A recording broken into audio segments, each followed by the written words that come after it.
এখন আপনাকে যা কিছু পরিবর্তন করেন না কেন সংসদের 2/3 মেজরিটির মাধ্যমে অ্যামেন্ডমেন্টের মাধ্যমে আপনাকে সেটা বাস্তবায়ন করতে হবে। আমরা বাংলাদেশের নানা জায়গায় আমরা দেখতে পাই যে দেখবেন আপনিও গণমাধ্যমমূলক দেখবেন পত্রপত্রিকা আপনারা মিডিয়া প্রচার ওখানে অজ্ঞাত না লাশ পড়ে আছে, অনেক নদীর পাড়ে দুজনকে পাওয়া গেছে। হ্যাঁ, কোনো মৃত্যুই আমরা কামনা করি না এবং কোনো মৃত্যুকে আমরা সমর্থন করি না, কিন্তু দেখতে হবে এগুলির কারণটা কি। এগুলি কাউকে কি হত্যা করেছে, না কেউ নেশা বা অন্য কোনো কারণে এই অবস্থার শিকার হচ্ছে, এটাও আমাদেরকে দেখতে হবে। আর পত্রিকার নিউজ কাটিং যদি আপনি না, পত্রিকা হলো একটা নিউজ করে, অনেক সময় নিউজের কিন্তু প্রতিবাদও হয় যে নিউজটা সঠিক কিংবা না, এটা কিন্তু আছে, এটাও আমাদের মাথায় রাখতে হবে। এখন আইন শৃঙ্খলা রক্ষার ব্যাপারে ইরান ভাই যে কথাগুলি বলেছে আমি তার সাথে একমত হতে পারছি, কারণ আপনি দেখবেন আমরা কেয়ারটেকার, বিশেষ করে ইউনূস সরকার আমলে সবচেয়ে বড় একটা সংকট ছিল মব কালচার। কোনো কিছু হলে আমরা দেখতাম মব, অমুক বাড়িতে গিয়ে হামলা, অমুক জায়গায় অফিসে হামলা, অমুক মানুষকে জোর করে ধরে গ্রেপ্তার করে দেওয়া। এই যে একটা মব কালচার একটা সরকারের পৃষ্ঠপোষকতা করেছিল বিগত ইউনূস সরকার আমলে, যার জন্য আপনি আমরা নিশ্চয় ওনাদের যিনি প্রেস সচিব ছিলেন উনি বলছিলেন মব, কি বলছে কথাটা আমি ভুলে গেছি তো অনেকদিন হলো, যে মব একটা জনগণের প্রত্যাশারই একটা ফল, এরকম একটা কথাবার্তা উনি বলছে। কিন্তু আপনি এখন বলেন এখন কি মব বাংলাদেশে আছে? সরকার কোনো পৃষ্ঠপোষকতা করছে? করে মব কালচার চলে গেল। হ্যাঁ, দু একটি ঘটনা বাংলা কোথাও হচ্ছে না, সেটা কারণটা কি দেখতে হবে। সেটা হলো গোষ্ঠী সংকট অথবা আদর্শিক সংকট। যেমন আমরা কুষ্টিয়া একটা ঘটনা ঘটেছে, একজনকে পিটিয়ে মেরে ফেলেছে, সেটা কিন্তু একটা ধর্মীয় উন্মাদনা, সেটা কিন্তু আপনি মব বলতে পারেন না। অতএব আপনি যদি রাজবাড়িতে দেখেন যে একজন ওই যে বাউল তাকে মেরে ফেলেছে, তো এগুলি হইল তাদের যে এই যে বিশ্বাসের একটা ব্যাপার, এখানে কিন্তু রাষ্ট্র বা কোনো এটার মধ্যে জড়িত না। সুতরাং আপনি যদি ঢালাউও বলেন আইনশৃঙ্খলা অবস্থা খারাপ, এটা বরং আমি মনে করি যে কোনো সময়ের চেয়ে আইনশৃঙ্খলা পরিস্থিতি বাংলাদেশে এখন ভালো। কারণ কেন আপনি একটা কথা বলি, আপনি দেখেন যেটি স্বরাষ্ট্রমন্ত্রীও বলেছেন সংসদে যে আস্থা ফিরে এসেছে, পুলিশ মানুষের ফিরে এসেছে। আপনাকে একটা এই যে আপনার ধরেন মানে আইনশৃঙ্খলা একটা উদাহরণ দেয়, আপনার মনে আছে এই যে ঈদের আগে আমরা বলেছিলাম আমাদের সরকারের পক্ষ থেকে বলেছে কোনো বাস যাত্রী নিয়ে ফেরিতে উঠতে পারবে না, এবং এইটা নিশ্চিত করার জন্য আপনার ফেরিঘাটে কিন্তু ওই ধরনের ব্যবস্থা নেওয়া হয়েছে, টহলের ব্যবস্থা করা হয়েছে। আপনি দেখবেন যে কুষ্টিয়া থেকে একটা বাস এসে কিন্তু ফেরিতে উঠতে গিয়ে পড়ে গেছে, কিন্তু একটা লোক কিন্তু মারা যায়নি। অর্থাৎ সরকার, আপনি সদরঘাটের দিকে তাকান, ওখানে মন্ত্রীরা গিয়ে বসেছিলেন, ওখানে আগে যে কুলিরা বা অন্য যারা লেবার টেবার এদের যে একটা দৌরত্ব ছিল সেগুলি নাই। কতজন যাত্রী লঞ্চে নিতে পারবে তার একটা নির্দিষ্ট তালিকা টানাতে হচ্ছে, ভাড়া কত নেবেন তালিকা নিতে। এই যে একটা শৃঙ্খলার মধ্যে ফিরে নিয়ে আসা একটা মানে কি ধ্বংসপ্রাপ্ত বাংলাদেশকে, এইটা কি মুস্তাফিজুর ইরান ভাইরা দেখে না? এবং আমি একটু তাকে বিনয়ের ভাবে আমার সাথে উনি এই কথাও বহুবার বলেছে, আমার স্পষ্ট মনে আছে যে আমরা ওয়াদা করি ওয়াদা রাখি না। আপনি মনে আছেন 2008-এর নির্বাচন আপনি দেখেন, যদি আপনি একটু খেয়াল আমাদের স্মৃতিটাকে একটু পিছনে নিয়ে যাই, তৎকালীন আওয়ামী লীগের প্রধান শেখ হাসিনা বলেছিলেন যদি আপনারা নৌকায় ভোট দেন 10 টাকা দামের চাল খাওয়াবো, যদি আপনারা নৌকায় ভোট দেন আমি বিনামূল্যে সার দেব, যদি নৌকায় ভোট দেন আমরা ঘরে ঘরে চাকরি দেবো। আপনার মনে আছে? 15 বছর ক্ষমতায় ছিল, কিন্তু পেরেছে? পারে নাই। বরং 10 টাকার চাল আমরা 60 টাকা খাইছি, 330 টাকার সার আমরা 1100 টাকায় কিনেছি, আর চাকরির অবস্থা তো শূন্য, যার কারণে গণঅভ্যুত্থানে শেখ হাসিনাকে বিদায় নিতে হয়েছে। আর আপনি বিএনপি দেখেন, আমাদের নেতা তারেক রহমান বলেছে আমি ফ্যামিলি কার্ড দেবো, শুরু করেছে। উনি বলেছে আমি কৃষি কার্ড দেবো, শুরু করেছে। উনি বলেছেন আমি খাল খননের মাধ্যমে বাংলাদেশে খাদ্যে একটা নতুন বিপ্লব নিয়ে আসবো, শুরু হয়ে গেছে। উনি বলেছে 10,000 টাকা করে কৃষি ঋণ আমরা মৌকুব করে দেবো, ইতিমধ্যে প্রায় 12 লক্ষ লোকের কৃষি ঋণ মৌকুব করে দেওয়া হয়েছে 10,000 টাকা করে। উনি তারপর আপনি বলেছে এই যে বৃক্ষরোপণ, সেটা শুরু হয়ে গেছে। অর্থাৎ যে কথাটি আজকে আপনারাই মিডিয়া নিউজ করেছেন যে হাতে বোর্ডের কালির দাগ শুকায় নাই, কিন্তু বিএনপির যে কমিটমেন্ট করেছে সেগুলি বাস্তবায়ন শুরু হয়েছে। তো এগুলিকে আপনি পরিবর্তন দেখছেন না? এগুলিকে বাংলাদেশের রাজনীতিতে নতুন এক ডাইমেনশন আপনি লক্ষ্য করছেন না?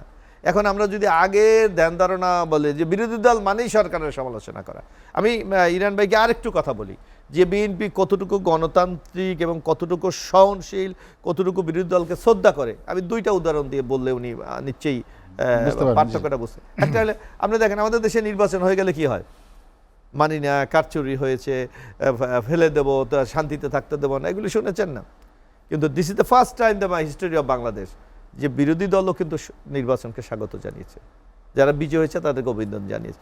আবার যারা বিজয় হয়েছে তারা কি করেছে, যে যিনি মাননীয় প্রধানমন্ত্রী, যিনি প্রধানমন্ত্রী তখন হয় নাই, যখন হবেন উনি কিন্তু যিনি অপোনেন্ট সবচেয়ে বড় বিরোধী দল তার বাসায় ছুটে গেছে, তারপরের বিরোধী দল এনসিবির কাছে ফিরে গেছে, তারপর যাদের মাত্র কোনো সিট নাই, চর্ম নাই, তাদের কাছেও ফিরে গেছে। অর্থাৎ রাজনীতিতে নতুন একটা কালচার তৈরি করার যে একটা যাত্রা শুরু হয়েছে সেটা কিন্তু এই সরকার থেকে শুরু। এটা গেল বাইরের।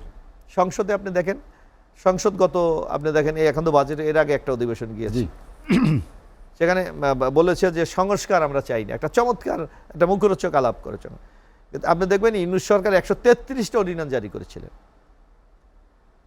সেখানে আমরা প্রথম অধিবেশনে প্রথম দিন, কারণ আপনি জানেন সংসদ অধিবেশন শুরু হলে আমাদের সাংবিধানিক ধারাবাহিকতা, বাধ্যবাধকতা আছে যে 1 মাসের মধ্যে এগুলিকে আইনে পরিণত করতে হবে, যদি আপনি না করেন তাহলে বাতিল হয়ে যাবে। সেই দিন সরকারের পক্ষ থেকে 133টি অর্ডিন্যান্সই উঠানো হয়েছে। সেই দিনে এগুলিকে বিশেষ কমিটি গঠন করে সেখানে পাঠিয়ে দিয়েছে এবং 4 দিনের মধ্যে এগুলি সংসদে উত্থাপন করা হয়েছে। এবং বাংলাদেশের ইতিহাসে এটা রেকর্ড যে মাত্র 6 দিনে আমরা 98টি অধ্যাদেশকে আইনে পরিণত করেছি। এখন ওনারা বলে এর মধ্যে তাদের বক্তব্য হচ্ছে যে প্রধান যে সংস্কার, না আমি বলি না প্রধান সংস্কার সেগুলো বাতিল করা না। এখানে আমি একটা কথা বলি, এখানে ইরান ভাই ওই আলোচনা ছিল ঐক্যমত কমিশনের, সেই ঐক্যমত কমিশনের যারা ছিলেন, এটা কিন্তু রাজনৈতিক একটা কমিটমেন্টের ব্যাপার, এটা কনস্টিটিউশনাল তো কোনো ভ্যালু নেই। এটা আমরা সবাই মিলে আমরা বাংলাদেশটাকে পরিবর্তন করতে চাই এবং সেটা মেনে নিয়েছে। নিশ্চয়ই উনি স্বীকার করবেন আমার সাথে, যখন এই ঐক্যমত কমিশনের 84টি বিষয়ে আলোচনা হয়েছে, এর মধ্যে 30টি বিষয় সবাই একমত, এখানে কোনো দ্বিমত নাই। বাকিগুলিতে কোথাও বিএনপি নোট অফ ডিসেন্ট দিয়েছে, কোথাও জামাত দিয়েছে, কোথাও ওই যে লেবার পার্টি দিয়েছে, কোথাও এরকমভাবে বিভিন্ন দিয়েছে। কথা ছিল কি যে, এবং যেদিন সংসদ ভবনের সামনে সকল বাংলাদেশের সকল নাগরিকদের সাক্ষী রেখে আপনি স্বাক্ষর করলেন, তখন কিন্তু নোট অফ ডিসেন্ট সহ আপনি স্বাক্ষর করলেন যে এই দলের এই নোট অফ ডিসেন্ট আছে এবং তারা নির্বাচনে তাদের ম্যানিফেস্টোতে উল্লেখ করবেন, জনগণ যদি তাদের পক্ষে রায় দেয় তাহলে বাস্তবায়ন করবে, না তারা করবে না। এই নোট অফ ডিসেন্ট ছিল। গণভোটের প্রয়োজন হলো কেন আমি একটু বলি শোনেন। কিন্তু এরা দেখলাম কি, যখন আদেশ দিলেন, একটা অর্ডার দিলেন মাননীয় রাষ্ট্রপতি, সেখানে বেমালুম নোট অফ ডিসেন্ট ভুলে গেলেন। এখন যারা নোট অফ ডিসেন্ট দিয়েছেন তাদের কি হবে, তাদের সেই মতামতে? আপনি তো জাতির সামনে ওয়াদা করেছেন যে নোট অফ ডিসেন্ট সহ আপনি এটা প্রকাশ করবেন, করেন নাই, নাম্বার 1। নাম্বার 2, সে বলছে না ভোটের কথা বলে। ভোট আমরা অস্বীকার করি না, আমরা তো এখনো বলি যে আমরা জুলাই সনদ আমরা অক্ষর অক্ষর বাস্তবায়ন করব, কিন্তু আপনাকে কি দেখতে হবে, আপনাকে এই জিনিসই দেখতে হবে। আপনি 4টা প্রশ্ন করেছেন, 1, 2, 3, আপনি এইটা আমি করলে এইটা বাস্তবায়ন করবো, এইটা বাস্তবায়ন করবো। 4 নম্বরে আপনি কি বলেছেন যে রাজনৈতিক দলগুলি যারা নোট অফ ডিসেন্ট দিয়েছে, জনগণ যদি তাদের পক্ষে সেই অনুসারে তারা ব্যবস্থা গ্রহণ করবে। এটা তো আমার ওয়ান অফ দ্য কোশ্চেন। তা আপনি 3টার কথা বললেন, তাহলে আমারটাও কি হবে? আমি বলেছি আমি নোট অফ ডিসেন্ট বাস্তবায়ন করব, তাহলে উনি এখানে হার ভূমিকা কতটুকু আর না ভূমিকা কতটুকু, এগুলি তো একটু তাদের মূল্যায়ন করতে হবে। আমি তো জনগণকে বলেছি, বিএনপি তো স্পষ্ট বলেছে যে আমাকে যদি আপনারা ভোট দেন, আমি এই নোট অফ ডিসেন্ট দেওয়া আছে এগুলির মাধ্যমে আমি এটা বাস্তবায়ন। জনগণ আমাকে 51% আর আমার জোট সহ আমি প্রায় 56% ভোট পেয়েছি। আমার এটার কি কোনো মূল্য নাই? তারপর ওনারা বলেছে আমরা সংস্কার করতে চাই না। তা 98টা বিল যে পাস করেছে, এটা কে করেছে? 4টা note Jamaat Islami note of dissent দিয়েছে বাদ। 98 সংসদে তো সবকিছু আপনাদেরই করতে হবে, কারণ আপনাদের 2/3 মেজরিটি। আমরা কি বলেছি যে কিছু কিছু অধ্যাদেশ ইন্টেরিয়াম গভর্নমেন্ট যেটি অধ্যাদেশ হিসাবে জারি করেছে, সেইটার মধ্যে অনেক দুর্বলতা আছে। যেমন আমি বলি গুম কমিশন, আপনি বলেছে গুম কমিশন তদন্তের জন্য একটা কমিশন থাকবে, সেই কমিশন তদন্ত করে রিপোর্ট করবে। অধ্যাদেশের দুর্বলতা নাকি সেই অধ্যাদেশগুলো সরকারকে দুর্বল করে দেয়, এরকম আইনের মধ্যে দুর্বলতা ওখানে আছে। সেখানে বলা হচ্ছে যে আমি একটা যদি একটারাই বলি যে আপনি গুম কমিশন গঠন করলেন, তারা তাদের ইদিয়া তদন্ত করে তারা রিপোর্টটা নিয়ে এটা তারা আন্তর্জাতিক যে মানব এই ট্রাইব্যুনাল সেখানে আপনি পাঠাবেন। আমরা বলছি এটা তো 2টা টায়ার হয়ে যাচ্ছে। আমরা বলেছি না আমরা একটা টায়ারে এই কাজটা করতে চাই এবং শাস্তিতে আর নিশ্চিত আমরা কোনো একটা আছে আমি দেখছি কোন এটা গুম না যেন এটার যে সংখ্যাটা কি হবে না 7 বছর সাজা, আমরা 7 বছর কারণ এখানে তো মৃত্যুদণ্ড হতে পারে। এবং আমরা বলেছি এগুলি পরবর্তী সংসদে আমরা বিল হিসেবে উত্থাপন করি। এবং ইতিমধ্যে এই যে বন্ধ ছিল 1 মাস, আমি জানি না ইরান ভাই সেখানে দাওয়াত পেয়েছিল কিনা, অলরেডি যারা বাংলাদেশের বিশিষ্ট ব্যক্তি, বিরোধী দল, সাংবিধানিক এক্সপার্ট সবাইকে নিয়ে প্রত্যেকটি বিলের ব্যাপারে নিয়ে আলোচনা এখন চলছে। প্রধানমন্ত্রী দেশ ছেড়ে পালিয়ে গেল, রাষ্ট্রপতি সংসদ ভেঙে দিল। এই যে আপনাদের মধ্যে কিছু কিছু কিছু লোক বলে জনগণকে বিভ্রান্ত করার জন্য যে এই সংসদের মেয়াদ 29 সাল পর্যন্ত থাকার কথা ছিল। আপনাদের কেন অনেকে আমি বলতে শুনেছি, তাহলে এখন 26-এ নির্বাচন হলো কিভাবে? আরে ভাই, এই বুদ্ধিমান লোকগুলিকে আমি জিজ্ঞাসা করতে চাই, প্রধানমন্ত্রী নাই, আমার বেকুয়াম হয়ে গেছে। প্রধানমন্ত্রী না থাকলে আমার সিস্টেমটা কি কনস্টিটিউশনে যে পার্লামেন্ট বসবে, অন্য আরেকজনকে প্রধানমন্ত্রী নির্বাচন করবে।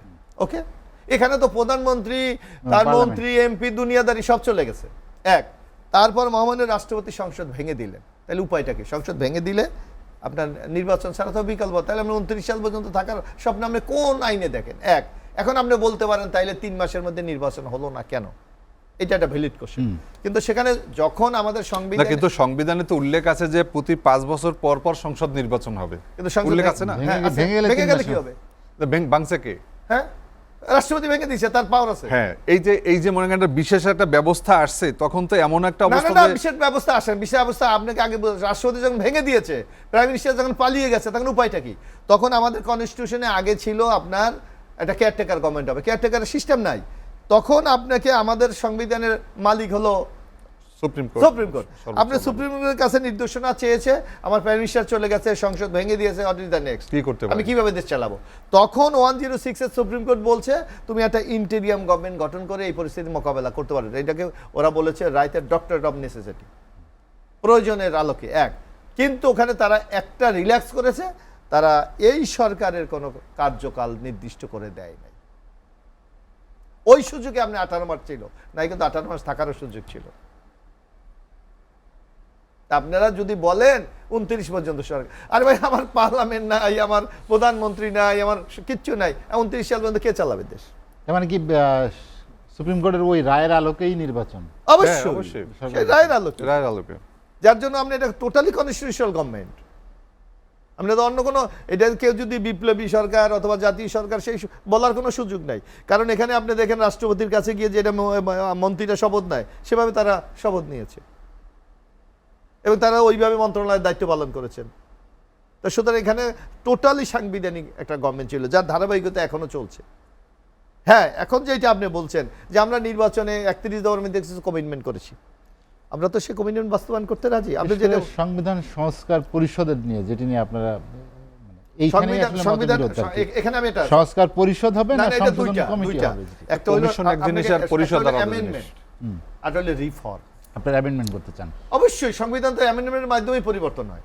আর রিফর্ম কখন করে? যখন ফেইল স্টেটে পরিণত হয়, যে ওই রাষ্ট্রটা আর চলে না, এই আইন চলে না, এই সংবিধান চলে না, তখন। কিন্তু আপনি তো এই সংবিধান বাতিল করেন নাই, তাহলে আপনি কিভাবে সংস্কার করবেন?